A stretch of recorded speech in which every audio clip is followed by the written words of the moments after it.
Well, now we'll be able to see them. We have a symbol that will let us display the contents of our container. We have another option called cargo of tiles, and this will allow us to see a summary of all the goods we have inside the commodity module. In this case, I only added a single line, which is the 40-foot container. But if we had added more, two, three, four, five containers, we would have a summary of all that information at the cargo detail level. Next, we have the module for charges or for the products and services that we are offering to our clients. So remember that these come from the quote, and we are generating three types of products: sea freight, cargo insurance, and handling. These three services were added at the quotation stage. If we need to add more services, we can do it. We click here on Add. We look for the type of service. We add the rate. We are going to choose the type of currency. And that's it. Now we have the income information. We're going to indicate that we're selling this as a service. We can also invoice or charge it by pieces, by weight, by volume weight, by declared value, or by minimum. In this case, I'm setting a rate of 3,400 Mexican pesos. It could be dollars, euros, whatever currency I want. In this case, I'm choosing pesos. And now I have my income. I can also add an expense.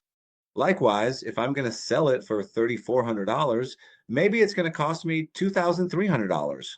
I'm going to pay that to Cusco shipping, and I just add it. Here, I can already have all the other products and services that we're going to charge our client for. On the right side, we'll have a summary. A container that handles or carries 3,400 pieces that have a weight in kilograms or pounds and a volume in cubic meters or cubic feet. For this shipment, we're going to have an income of $12,300, an expense of $6,100, and a profit of $6,200. A 50% profit margin or a 50% profit? All right.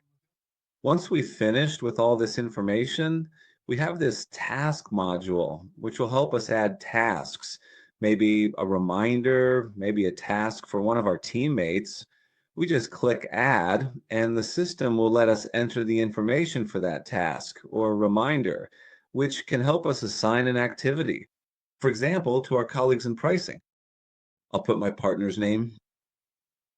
Let's say his name is Ernesto Alonso. This has to do with my client, Juan Carlos Martinez. And I'm sending this to my colleague Alonso to ask him to provide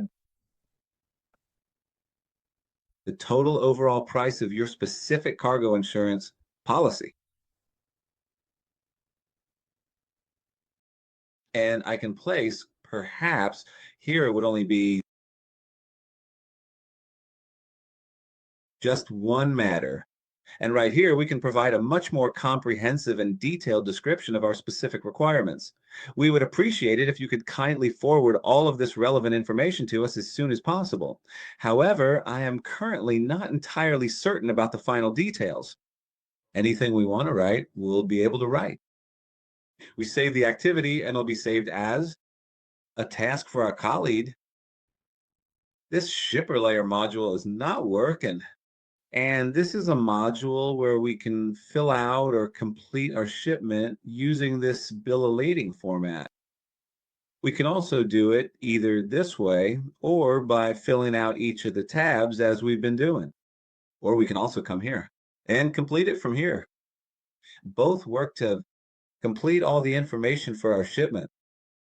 Once our shipment is ready, we can attach documentation. I don't know. We can attach a packing list, a photo, an invoice. I'm talking about PDF documents, Excel files, image files, or any type of document. We'll be able to attach or add it to our shipment to have something, the evidence we require.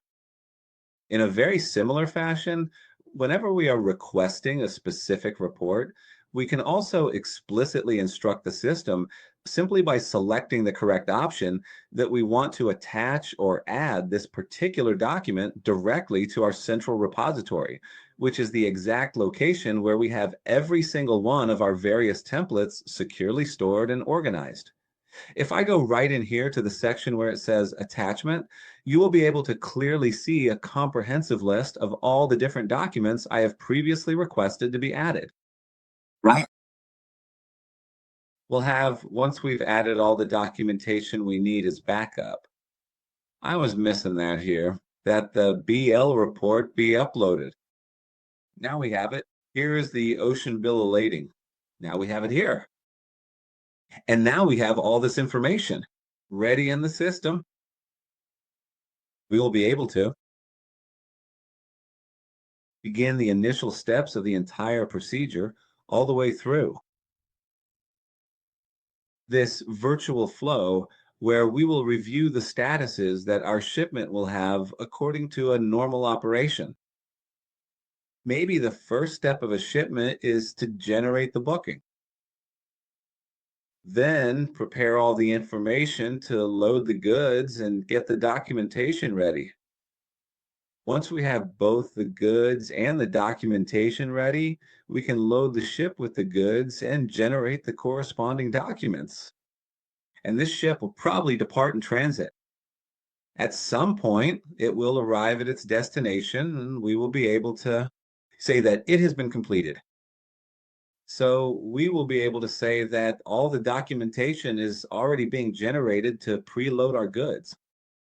And every time I generate or make a status change, I can create an event so that it gets recorded in the system when I perform this activity, right? In this case, I already added the first one, which is this status. Well, in a few seconds, we'll see that it has been attached as the first event.